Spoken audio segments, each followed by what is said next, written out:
ሰላም እንዴት ናችሁ? ኤስዲ እንግሊዝኛ ቋንቋ ቀለል ባለ መንገድ የምንማማርበት የዩቲዩብ ቻናል ነው።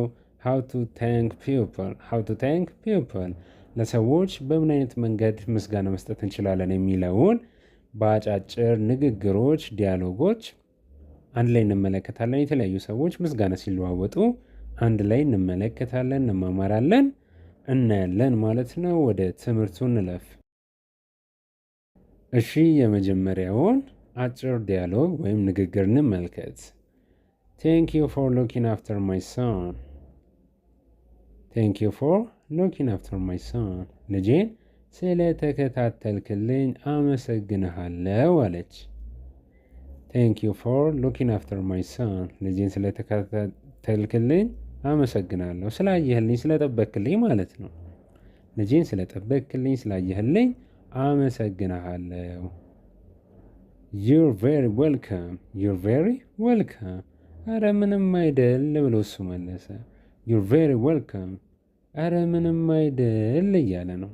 You're welcome. አረ ምንም አይደል። ግልጽ ነው አይደለ? የመጀመሪያ ይሄ ነው። በነገራችን ላይ ምስጋናን ስትገላለጹ ምንጊዜም ምስጋና ለመግለጽ የሆነ የተደረገላችሁ ነገር እያስታወሳችሁ ነው አይደለም? ስለዚህ እሷም የተደረገላትን ነገር አስታውሳ ስለዛም ነገር ምስጋኗን ሰጠች። እሱም ደግሞ ያ ነገር ችግር እንደሌለውና እንዳታስብ በሚገልጽ መንገድ you're very welcome ብሎ ምላሽ ሰጣት ማለት ነው። ሁለተኛው ደግሞ ንግግር እንመልከት። thanks for your help. thanks for your help. ስለረዳኸኝ አመሰግንሃለሁ አለችው። thanks for your help. ስለ እርዳታ ወይም ስለ ረዳኸኝ አመሰግንሃለሁ።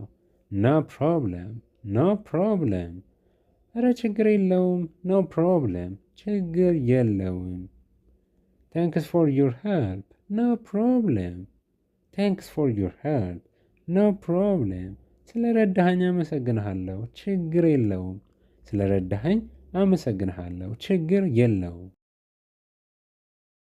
ሶስተኛው ደግሞ ንግግር በዚህ እንቋጨዋለን። ሶስተኛውን አይተን በዚህ እንቋጨዋለን። እናንተ ብዙ የተደረገላችሁ ነገር ሊኖር ስለሚችል ምስጋና መስጠትንም ምስጋናም ደግሞ ሰዎች ሲሰጧችሁ በምን አይነት መንገድ መመለስ እንዳለባችሁም እያያችሁ ነው የምትገኙት።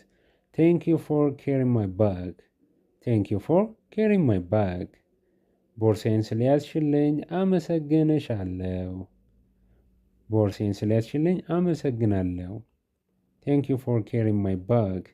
ቦርሳዬን ስለያዝክልኝ፣ ስለያዝሽልኝ፣ ስለተሸከምክልኝ፣ ስለተሸከምሽልኝ አመሰግናለሁ ብላችሁ በእንደዚህ አይነት መንገድ መግለጽ ትችላላችሁ። ለምንድን ነው ይሄን ያልኳችሁ? ዩ ለሁለቱም ይሆናል። እኔ ለንግግር በሴት ከወሰድኩት እናንተ ለወንድም ይሆናል። ከዚህ ቀደም አንዲት ሴት ስለጠየቀችኝ ነው። ምን ብላ ጠየቀችኝ?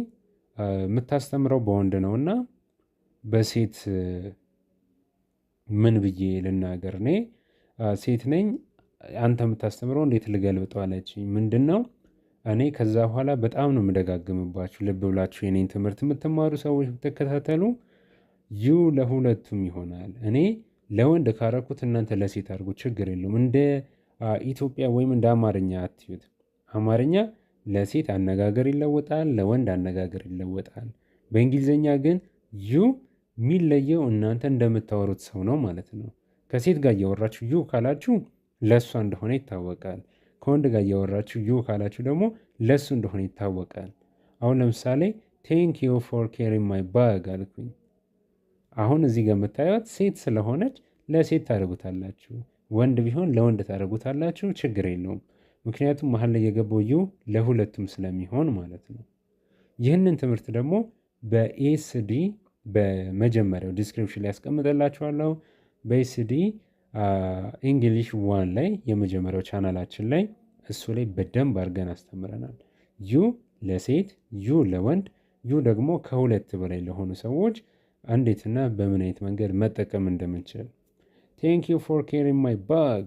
ቦርሳዬን ስለያዝሽልኝ አመሰግናለሁ። ኖ ፕሮብሌም ችግር የለውም። ኖ ፕሮብሌም። ቴንክ ዩ ፎር ካሪንግ ማይ ባግ። ኖ ፕሮብሌም። ቴንክ ዩ ፎር ኬሪንግ ማይ ባግ ኖ ፕሮብለም። የዛሬው ትምህርታችን ይህንን ይመስላል። ቀጣይ በሌሎች ትምህርታዊ ቪዲዮዎች እንገናኛለን። ሁለቱንም ቻናሎች ሰብስክራይብ አድርጉ። እስከዚያው ድረስ መልካም ጊዜ ለሁላችሁ።